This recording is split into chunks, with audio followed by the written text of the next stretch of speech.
Heavenly Father, we thank you for today, another day of being reminded of your goodness.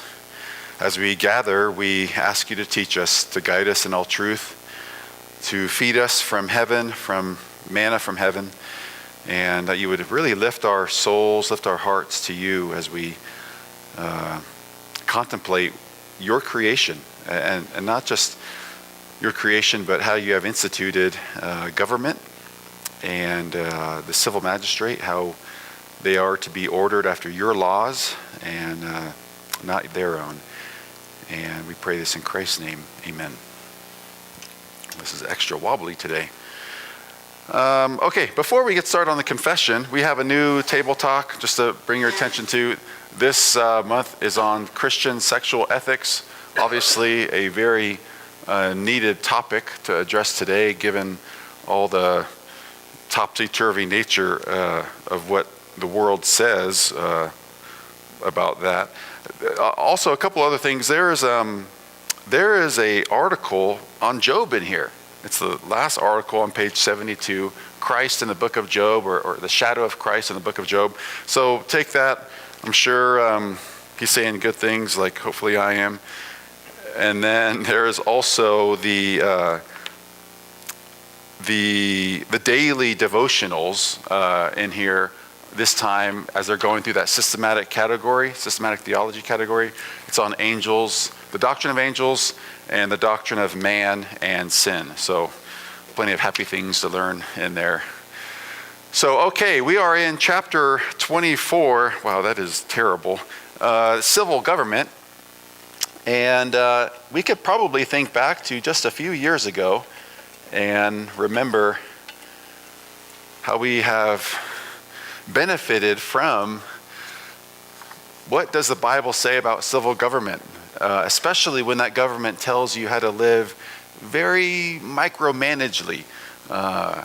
We all can think back to COVID, right? And the various ways federal and state, county, local governments really flex their strength on how we should live as obedient people.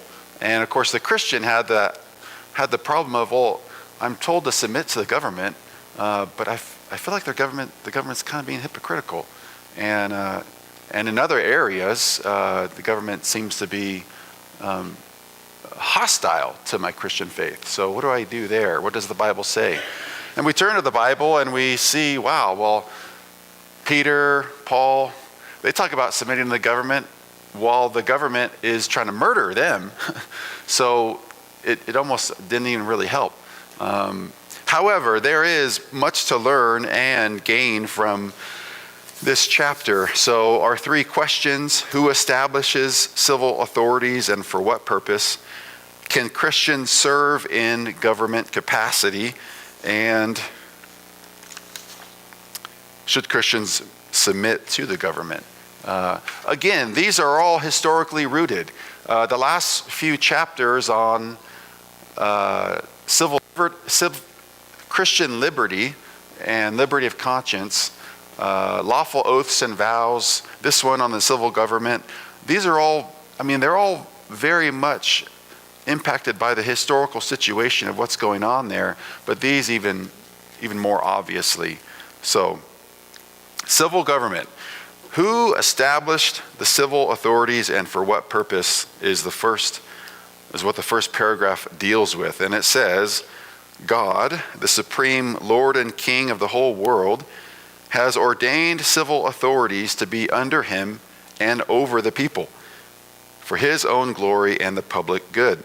For this purpose he has armed them with the power of the sword to defend and encourage those who do good and to punish evildoers. So this is fairly normal language for the Reformed view of the civil government. Turn over to Romans chapter 13, and we'll have Paul's very clear description of how we ought to relate to the civil authorities or the government.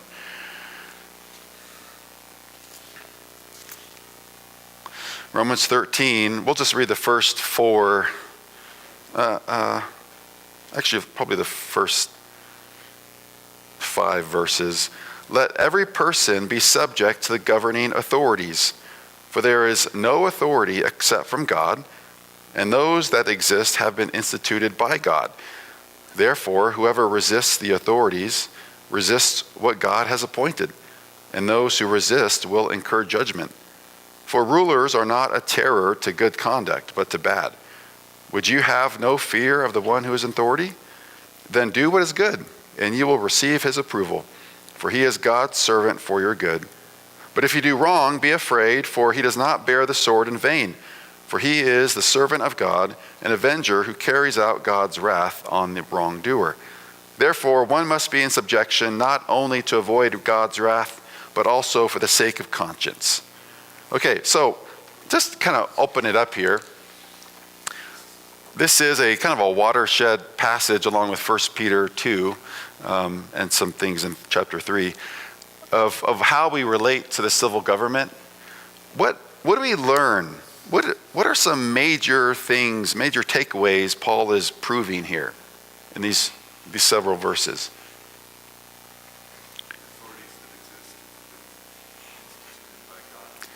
Yeah, so let's just pause right there. Yeah. We haven't evolved into a position in a society where we have created these infrastructures. No, God has created these. God has appointed them. So this is what we would just probably put in the realm of common grace for all people, for all time. God has created government. It didn't happen because Adam and Eve saw Cain went a little sideways and thought, oh, there needs to be some checks and balances in our community. No, God created government. And he created them with, well, we'll get into that, a lot more reason. But no, these come from God. And so they have an intrinsic sense of respectability and even nobility that we should revere what God has put in place. So yeah, they have been instituted by God. What else have we learned here?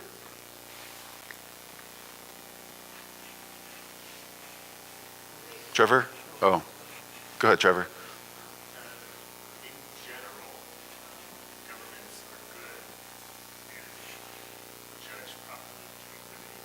Yeah, in general. Yeah. You're shaking your head. They all exist, God made them all. There's some that are definitely evil. Yeah, some are definitely evil. Would you say the Roman government was generally evil or good? Who knows enough about the Roman Empire? Yeah, it is a complex question. I think most governments have a good part of them and some evil, more or less evil part of them. Okay. Some of it and how they deal with people. Do they deal with everybody equally or not? Fairly? Yeah. What would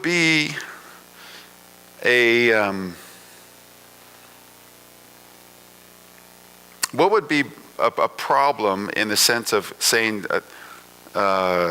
governing authorities are evil in Paul's day? What were they prone to do? What were they known to do in Paul's day?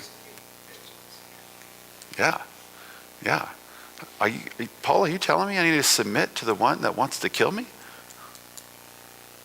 Yeah, kind of. We can't.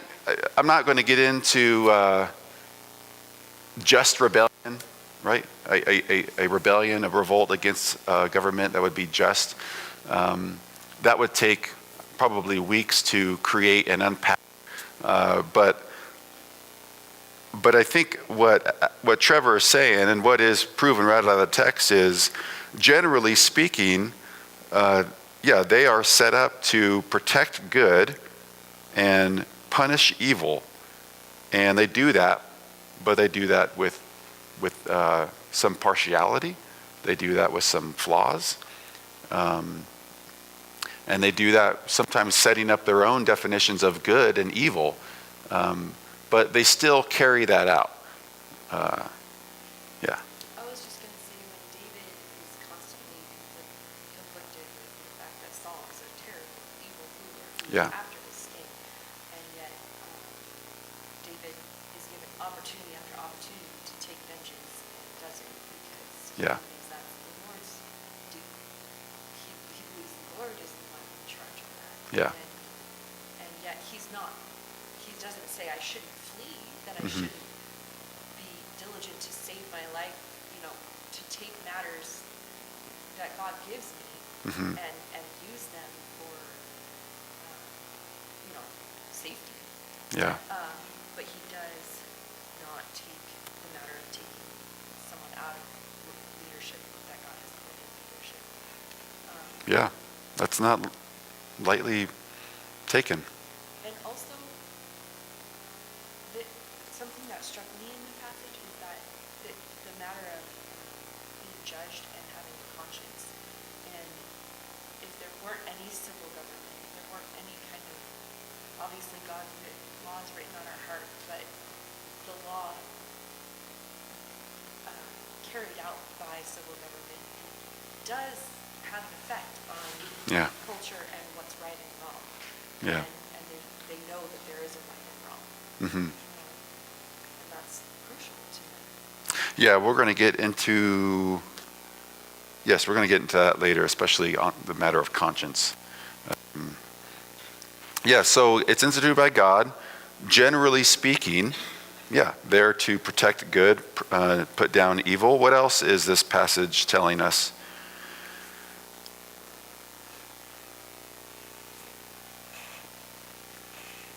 That we must be in subjection to them. And there has been, yes, so what Cindy said, that the Christian must be in subjection to them. Verse 1, be subject. Verse 2, the negative, whoever resists, right, is not subject to. You could do, during COVID, I remember looking at 13 because of what I wanted in my own heart and what I didn't see happening in the state of California.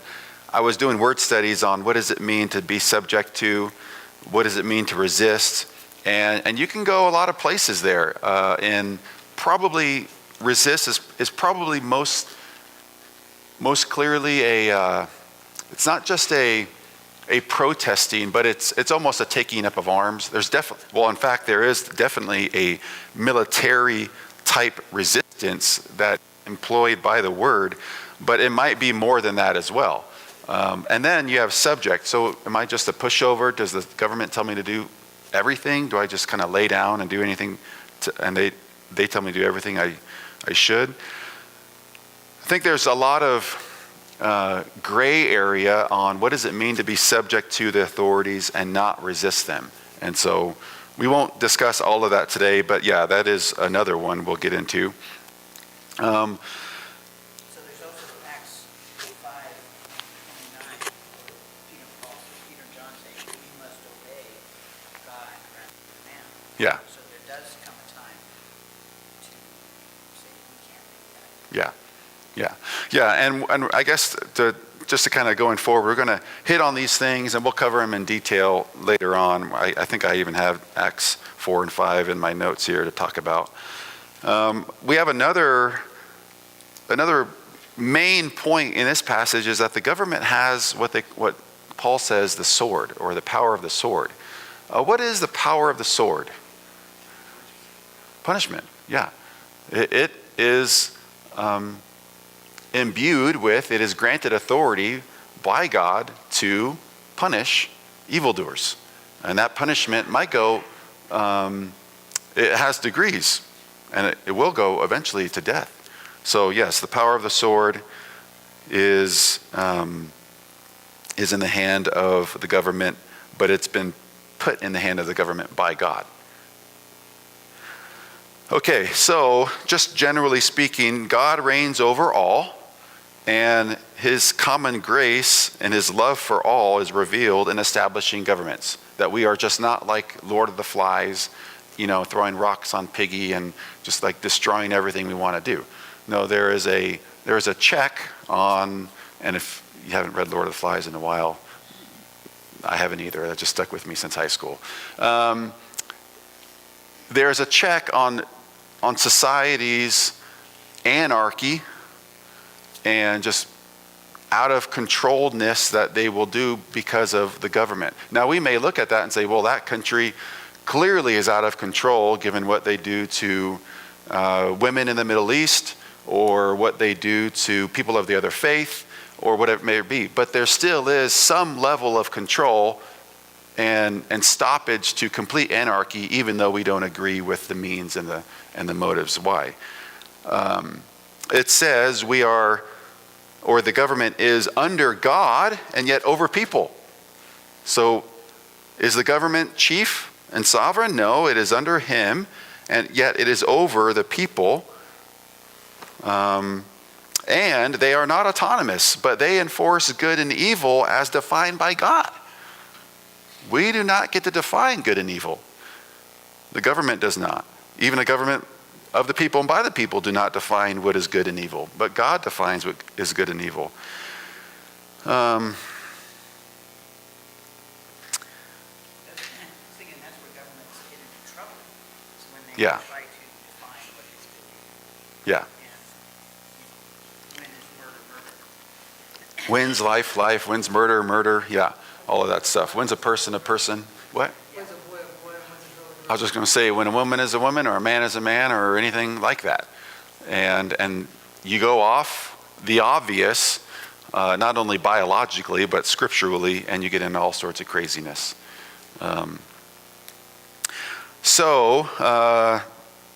Let's see here. Yeah, we won't go there, but Genesis 9 really is the first instance where the power of the sword is given really explicit command. What is happening in Genesis 9? Who knows their Bible flannelgraph narrative enough? What? It is before Babel.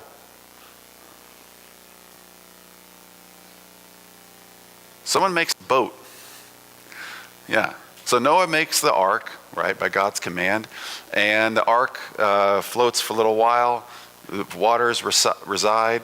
And then God gives Noah the command and really the statement of whoever draws blood will be killed, right?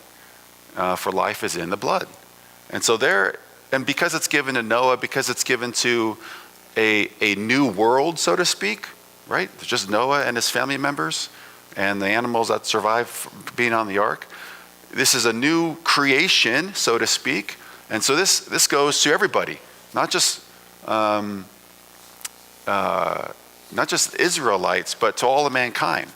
And so many people, many scholars would say the breaking of laws unto death is rooted in Genesis chapter 9. But we do know here, just kind of walking away from chapter 13, although not completely today, that there is some nobility, there is some value in government. It's valuable because God has instituted it. It is called in verse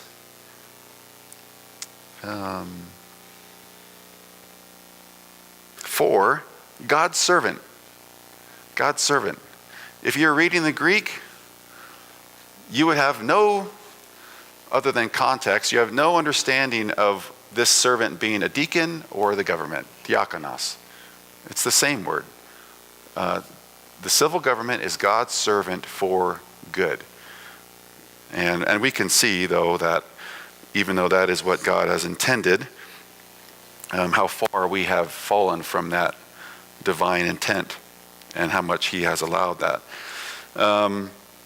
As Jake said, yeah, this is true not only that governments are ideally to put down evil and promote good, they are still corrupt. There's no government that is without corruption, including our own. And to rebel against the government this is sometimes made a little too lazily and a little too sloppy, but it says in verse 2, whoever resists the authorities resists what God has appointed, and those who resist will incur judgment. Sometimes you say, if you resist the government, you resist God. Sometimes, but the Bible clearly says if you resist the authorities, you resist what God has appointed. I believe, though, that there are times in which you can resist the authority and not be in resistance to God and His will. The illustration Cindy gave in Acts 4 about obeying God rather than man is a good point there. God establishes civil authorities, and He does it for the purpose of putting down evil and promoting good, generally speaking, right? And also, if you want a really handy, I think a really accessible book,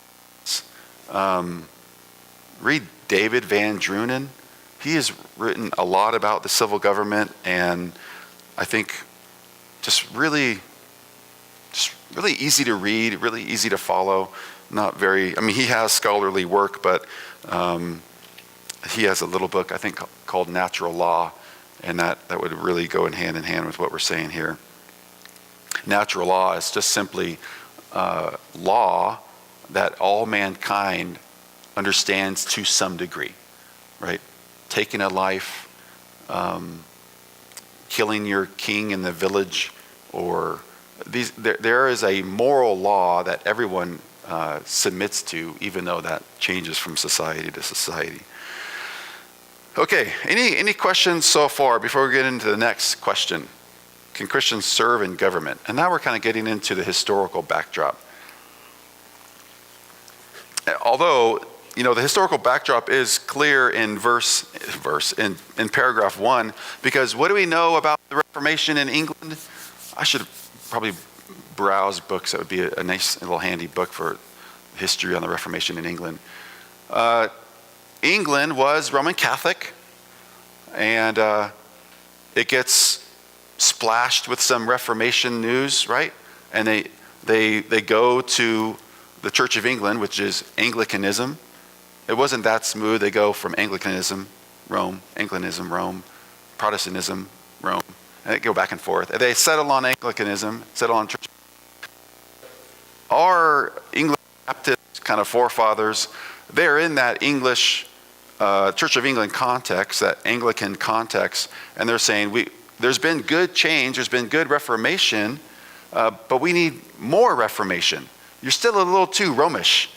You have the trappings of Rome still, and the indulgences are gone and that kind of thing, but you still have worship which is not pure enough, right? But the problem with that is the Church of England, and here's the other thing, I guess, to get into the point. The Church of England was wedded to the state. And that's where this chapter is really coming out of. The Baptists are saying, and also others like the Independents, John Owen, Thomas Goodwin, the Puritans, they're saying we want to move away and separate the church from the state. We can't deny that there is a link between the two, but we do not want to consider them one of the same, so that Queen Elizabeth is head of the nation and head of the church, right? So, and then the creation of Parliament kind of divvies that up, right? So Parliament. But all that to say, this is still a very much a historical getting away from the Church of England. So, which begs the question, should Christians even serve in government? Since we are kind of getting away from the wedding of state and church, should Christians even serve in government? Is it a lost cause? Is it a pagan vocation? Since it's secular and not religious, it's secular and not sacred, maybe we shouldn't be involved in it. Well, the Anabaptists definitely said we shouldn't be. And the Anabaptists are kind of like the cousin we want to forget about that we're inextricably linked to, that we don't have much in common with other than we have believers' baptism. So, can Christians serve in government? This paragraph was then formed. Christians may lawfully accept and carry out the duties of public office when called to do so. In performing their office, they must especially maintain justice and peace according to the wholesome laws of each kingdom or other political entity. To carry out these duties, they are authorized now under the New Testament to wage war in just and necessary situations. And I will admit, we're just not going to get into just war. I mean, there's just not enough time in the day, let alone the morning, to get into that as well. But that there is just war. Okay, so the historical context kind of talked about where if you're imagining yourself as someone who's pulled away from the state, or I should say separating your church from the state, do you give up your job if you're in Parliament? Do you not pursue that if you wanted to at one point? Is it kind of ixnayed off the possibility of your job counselor? Should I look into that or not? Well, the confession says Christians may lawfully accept and carry out the duties of public office. Notice there that Christians can uphold the laws of the kingdom and political entity when in such offices. They're upholding the country's laws, not Bible's laws. Uphold the laws of the country, not the laws of the Old Testament or the laws of the New Testament especially, or what's the word I'm looking for? Verbatim. So there is a pretty wacky movement right now, and it's kind of dying, which I'm good because it needs to die, called Christian nationalism. Have you guys heard of Christian nationalism? Some hands? Okay. Generally speaking, have you heard good things or bad things or indifferent things? Like we got the wrong focus. Say more. I think I haven't read enough about it, but I think they want, like the U.S., to be a Christian nation where only God's laws, or where everything that happens agrees with God's word. Yeah. Yeah, the hard thing about describing Christian nationalism is it's like Baskin-Robbins 31 flavors. There are many different varieties of Christian nationalism, and we don't want to unfairly describe any of them. But generally speaking, yeah, you hit it on the head. Christian nationalists, we should say, are not Christians who are patriotic. Okay? That's not Christian nationalism. You can be a Christian and be patriotic. Love your country, root for your country in the World Cup of the sport that all the world loves but us, right? You can fly a flag in your front lawn. You can defend your country. You can enter into service. That is not Christian nationalism, to be a Christian and to be patriotic. What is Christian nationalism is to desire a theocracy in your country. So taken in our context, a nation whose laws are not just built in principle off of the Bible, because clearly ours are, but to desire a type of government where the earthly government or the laws of America, let's say, are actually the laws of the Old Testament, right? You stone an adulterer kind of thing. Or someone talks back to their parents and you stone them, right? So I would say, though, not all Christian nationalists view the implementation of the Bible's laws into their country the same way. But generally speaking, the Christian nationalist wants to make the nation they are in a Christian nation. I think there's a lot of problems with that. One is that it's, and we'll get to this in a minute, it's never promoted in the Bible. Two, how Christian is Christian nation? How do you create a nation that's Christian? A person is a Christian because they have a soul, they've been regenerated, they have been overcome by the Spirit and be given a new birth, and they live for Christ. To immediately move a nation's adjective to secular or whatever to a Christian, you could say, well, we're Christian in the sense of that's the overwhelming sense of religion, or that's the our nation is a Christian in the sense of most of the population are Christian rather than Muslim or Jehovah's Witness or whatever. But you still have a lot of muddy waters on, well, where do we draw the line and what's Christian nation and what's not? So if there was ever a time for our confession to promote Christian nationalism, this chapter would be it. This entire chapter would be it, or even this paragraph. But it doesn't, because Christian nationalism is not in line with, I would say, most of the Reformed tradition.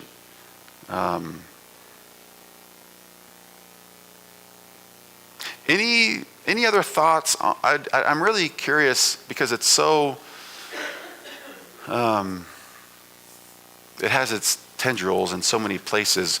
What you have heard and what's been appealing to you to hear about Christian nationalism. Did you have your hand up? Okay.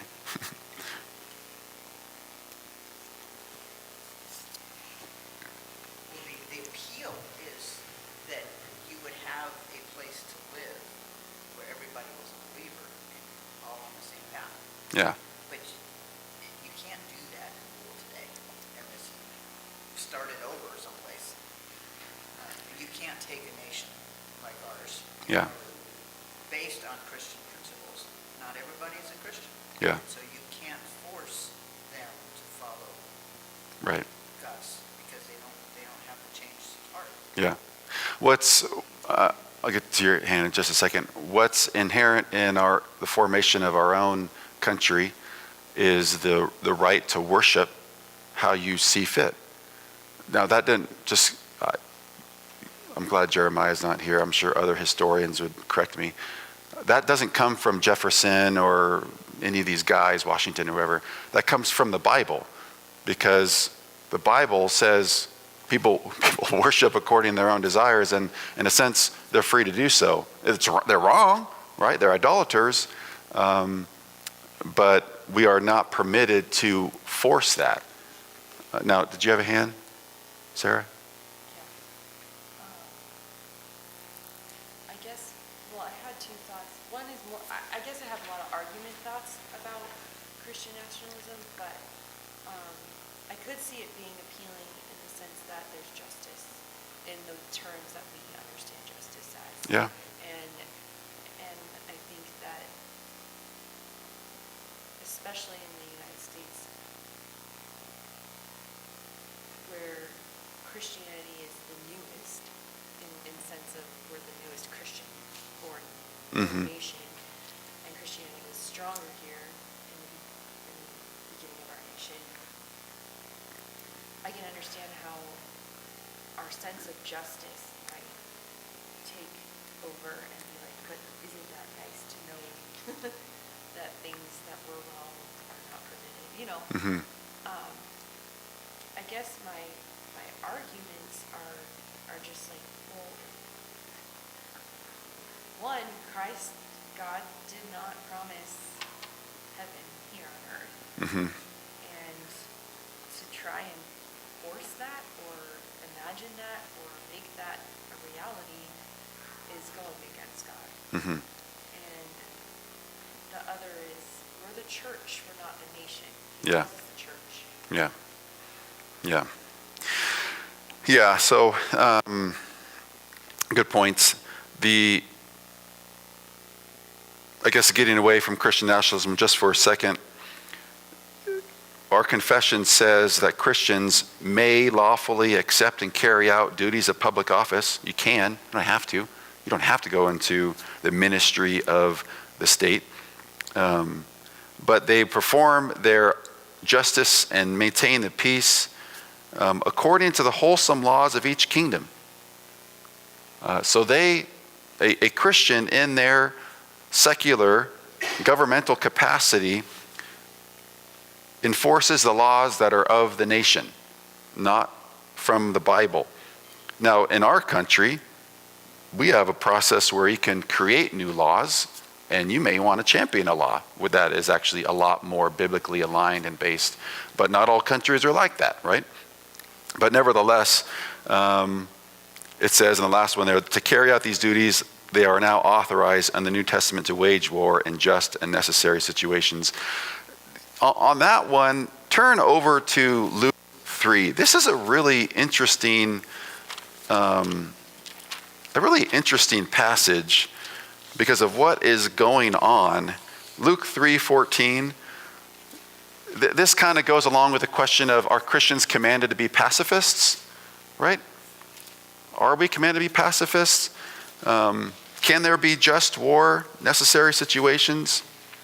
Well, so Luke 3, verse 14, it says, soldiers also asked him, and we, what shall we do? And he said to them, do not extort money from anyone by threats or by false accusation, and be content with your wages. Now, the confession has that proof text, and it doesn't have chapter 3, verse 1 to 14. Who is speaking here other than the soldiers? John the Baptist, okay? What is John the Baptist doing in this passage? He's baptizing, that's for sure, yeah. He's proclaiming that Jesus is on the way. He's preparing the way. So be ready for the new kingdom. Be ready for the new kingdom, right? Soldiers, kingdom of one, right? Or they're in one kingdom, be ready for the new kingdom. And he's calling them to repentance. That's crucial, exactly, Cindy. So these soldiers, along with many others, they come to him. And they're interested. We don't know exactly where their heart is, but John the Baptist is saying to you group, you bunch of slithering little vipers, get out of here. But to the soldiers, who by John's interaction seem to have a sincere question. And their question is very clear when they say, and we, what shall we do? As in, like, well, we're a little different bunch. We're kind of actually equipped right now in our Roman garb to fight against uprisings and rebellions, secular or religious, to fight against other kingdoms. And what does John the Baptist do? Does he say, no, look at what he says. He says, for one, don't extort money from anyone by threats or false accusation. It was common for to put it one way, and this is kind of a generalization, soldiers would have a little side hustle, okay? They would get some extra income by doing some things that weren't necessarily for Rome, but on the side so they could get a little, a couple more loaves of bread or whatever. But all John the Baptist says, now John the Baptist says this, and there might be more. This might just be a summary statement, but if this is just a summary statement and there was more, we can know, because it's in the Bible, that this is an accurate representation of the heart of what John is saying.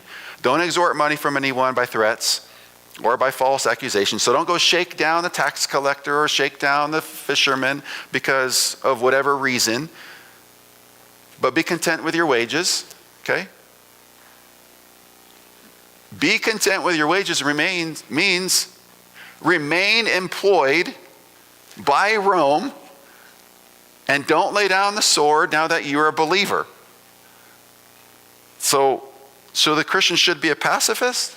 Should they just immediately be some kind of radical Christian where they, in an irresponsible way, just quit their job and work for Jesus kind of thing? No. John the Baptist is saying, no, sanctify your calling, soldiers. Be a soldier, this is cliche, for Christ, but in Rome, but be godly. And don't go shaking down people for extra money, right? Be sanctified in your calling. So I would think if there's any passage where we would say, oh, wow, the relationship between the Christian and the state and just war and being a pacifist is a pretty good example of, no, there is time to put the sword into use and to put down rebellion and evil. Jane? Well, being a Christian, we're called to be servants. So I think of this question here about serving in the government. Mm-hmm. You have to have a servant's heart as a Christian to do it. Yeah. Same thing with the soldiers. It's got to be, and that may be different than what the Christian nationalists are calling people to do. I'm not real sure what they are saying, but Yeah. That's a good observation. Yeah, I would say most who I have, this is just limited sampling here, sample size is small or not exhaustive. I would say most of the Christian nationalist proponents I have heard don't exactly have a humble, submissive heart of a servant. It's take over. Yeah. It's like, it's a coup against the status quo kind of thing. So, yeah, no, that's a great point. There is a servant's heart for the Christian, no matter what field they are in. So, yeah, John the Baptist here neither commands the soldier to forsake his soldier calling, nor use your Christian identity now to Christianize Rome. He says, just carry on and be a witness for Christ where you are. Okay, and then last question here. Any questions so far? I know this is a really complex topic. We won't get into everything. One thing I was thinking where it talks about, maintain justice and peace according to the wholesome laws of the peacekeeper. So there are times where there are unwholesome laws. Yeah. And that's where, Yeah. So that's lead into our last question. Should Christians submit to the government? Yes and no. Because civil authorities are established by God for the purposes stated, we should submit in the Lord to them in everything lawful that they require. There are two qualifications there that are very important. We submit in the Lord, so we submit in a Christian way, and we submit to everything lawful that they require. We should submit not only for fear of punishment, but also for sake of conscience. We ought to make requests and prayers for kings and everyone in authority, so that under their rule, we may live a quiet and peaceful life in all godliness and honesty. So, the Christian, generally speaking, the posture to civil government is submission. That's in Romans 13, it's in 1 Peter 2. The motives for submitting to the authorities are twofold. Do you see that in the paragraph? What are the two motives for submission to earthly governments? Fear of punishment and sake of conscience. Fear of punishment would be the sword's on your neck, right? The civil government's going to bear that sword and punish you for it. The second motive is actually even more strong. Fear for the sake of conscience. Never go against your conscience. When your conscience is informed by the Bible, that's what's implied, not informed by the world. But never go against a conscience which is informed by the Lord and by the Bible. To have a stinging conscience, a seared conscience, is worse than the sword from the government. Because what these two motives are saying is there's a motive one, what man can do, and there's a motive two of living before the Lord. And you never, ever, ever want to go against the Lord and sear your conscience. So what does it mean to submit to the government for the sake of conscience? It basically means to live as a Christian and be submissive to those laws without irritating your conscience. Because in breaking those laws, you are rebelling against what God has created. You may even be rebelling against what God himself. I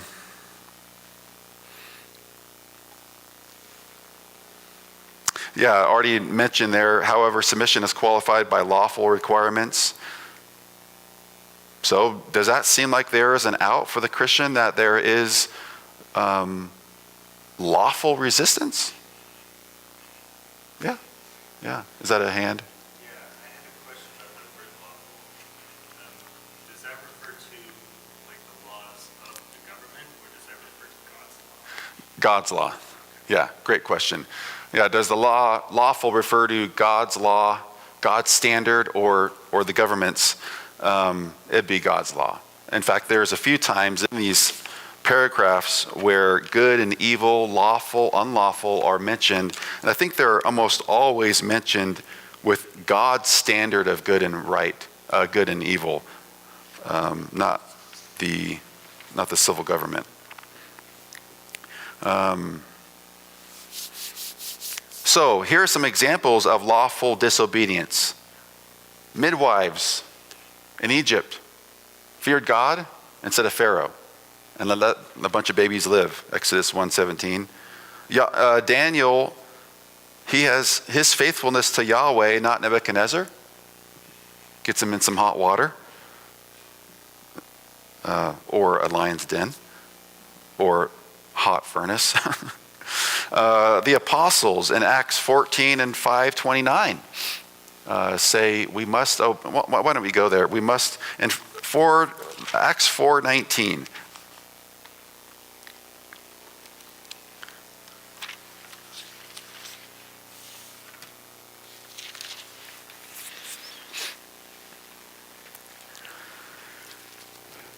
So Peter and John have been preaching and ministering, and they're now before a religious council, a lawful council, and they say about preaching the gospel, 4:19, whether it is right in the sight of God to listen to you rather than to God, you must judge, because we cannot but speak of what we have seen and heard.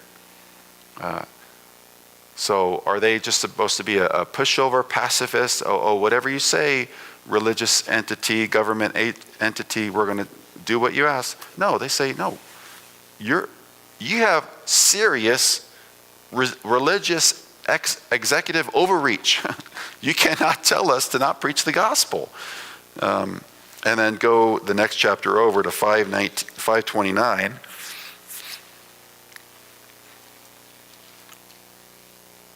Another occasion, really the same thing is going on.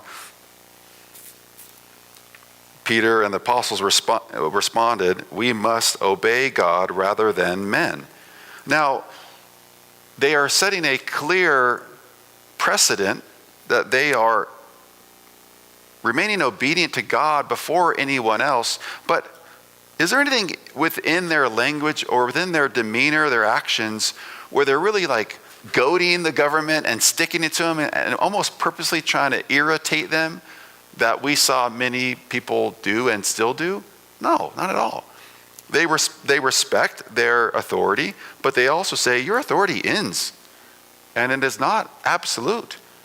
And so we will keep on preaching the gospel, and we will disobey you. And that would be a lawful disobedience. And then the paragraph mentions 1 Timothy 2, praying for kings, all those in high places, that we live a peaceful, quiet life, right? So these are, this is why I say, read David Van Drunen on the subject. It's just really, really, really good. I'll find a title for you. I can't remember one offhand. But needless to say, because of the historical situation, pulling the church away from a state connection, establishing our own. It's fairly clear here. God establishes civil governments for good. If you're called to that line of work, do it. Do it unto the Lord. And for all those under the government, we respect them, we honor them, we submit to them, except when in obvious situations. I shouldn't say obvious. Sometimes it's very difficult. But except in occasions where they are requiring unlawful obedience. Yeah. I'm just curious historically if what we're seeing now with Christian nationalism kind of mirrors or repeats what we saw happen during the Reformation. Like, in some ways, I don't know if nationalism gained a lot of, like, Traction? yeah, during COVID or right after COVID. Mm-hmm. But like you see in history with the Reformation how there were fanatics and they went Mm-hmm. way overboard and started killing people, persecuting the church in like way more than they should have. Mm-hmm. And were just persecuting the church basically. And because they did see the flaws, they did see the government overreach, and we saw that in COVID. And there's this like Yeah. repeat of like Yeah. flashing back. Yeah. Yeah. Yeah. R.C. Sproul has a wonderful book called The Consequence of Ideas. And in it, he'll basically say, there's an idea, and in resistance to an idea, we swing the other way, but we also swing in a proportional, radical direction when we just need to be a little bit more measured in how we respond to things. You take Luther, you mentioned Luther. Did Luther go looking for a fight? No, he did what is not only lawful, but what was expected of him. He said, hey, I want to debate these issues. I'm going to nail these issues on the door of Wittenberg Castle Door Church. And I want to debate them. I want to talk about them. And he does. And of course, the fanatics Sarah is mentioning are the Anabaptists who say, Luther is right, and let's go even further and burn down towns that have the Pope's cardinals in it, right? Like, no, that's not Christ's way. But that's what our heart likes to do. It likes to respond to an idea in a radical opposite direction, thinking that's right in the name of zeal, in the name of Christ, or in the name of whatever. And it often is wrong. Maybe in principle there's some right there, but go to an extreme. For churches to say, no, we are preaching the gospel on Sundays, but we aren't just preaching the gospel. We're obeying God's call Yeah. also to gather and to worship Him. Yeah. And I think that was right for the churches, but I don't think it's right to say we're going to like annihilate all evil. Yeah. And that's God's job. Yeah. That's God's. Yeah. Yeah. Cindy? So I was thinking a couple of examples from history is the Crusades, where the church, was going, and I think it was mainly against the Muslims. It was like, we need to wipe these guys out because they're preaching the wrong thing, wrong truth. So we're going to go fight and destroy them. And at the same time, the Muslims want to do the same thing. I was also thinking about the Muslim, what they call it, caliphate, where where the Quran and those that preach the Quran are running the country. Yeah. It's a theocracy in their mind. Yeah. Yeah. And so Christian nationalists are saying, no, well, if they can do that, why can't we do that? Yeah. Yeah. Yeah. I will say also about the Crusades, I didn't know as much about the Crusades in the last year as I do now teaching the co-op for the kids. From what I understand, that would be a asymmetrical fight from what I've heard and read on the Muslims pushing and gaining new land and territory, especially in the Holy Land, and through violence, and the Christians, in a sense, defending. I don't want to overgeneralize it or say anything wrongly, but there were wrong things done in the Crusades for sure, but that's a complex situation. Yeah. Trevor?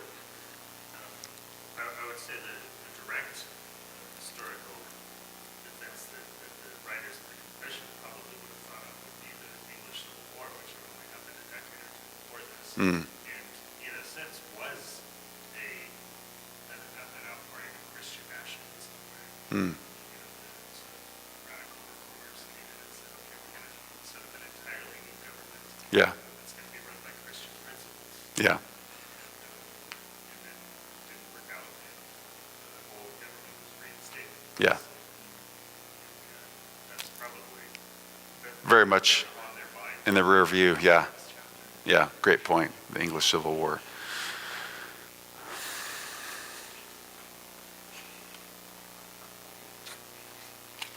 Nothing else? Okay, next week, I think it's on chapter of marriage, if I remember rightly. Let's pray, and then we'll have some time for fellowship. Gracious Father, thank you for your gifts of government, how you watch over us, and you make your presence known by the way you have instituted society and order in society. So help us to walk wisely in living for you. We get over our heads and sometimes respond out of our own zeal for our own freedom instead of our zeal for you. And so give us wisdom to live for you rightly.